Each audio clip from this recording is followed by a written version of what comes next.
Youth league സംസ്ഥാന general സെക്രട്ടറിയായിരിക്കെയാണ് നേതൃത്വത്തോട് കലഹിച്ച് K T. Jaleel മുസ്ലിം ലീഗിൽ നിന്ന് പുറത്തുപോയത്. ഇനിയൊരു രാഷ്ട്രീയ ഭാവിയില്ലെന്നായിരുന്നു അന്ന് സുഹൃത്തുക്കൾ പോലും വിലയിരുത്തിയത്. എല്ലാവർക്കും അറിയാവുന്ന കാര്യമാണല്ലോ, ലീഗിൽ നിന്ന് എങ്ങനെയാണ് പുറത്തു വന്നതെന്നുള്ളത്.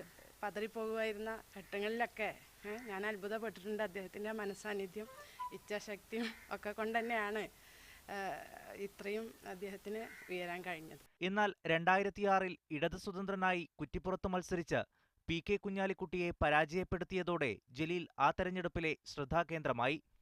2011-ലും 2016-ലും വിജയം ആവർത്തിച്ചു. ജലീലിന് മന്ത്രിയായി തിളങ്ങാനാകുമെന്ന കാര്യത്തിൽ ഇപ്പോൾ ആർക്കും സംശയമില്ല.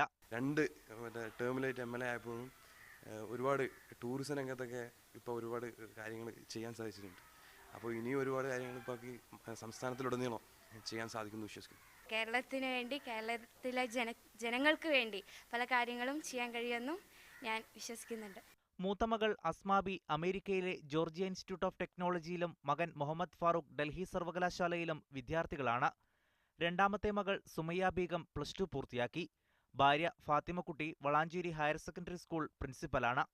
സാജിദ ജമൽ, മീഡിയ 1, മലപ്പുറം.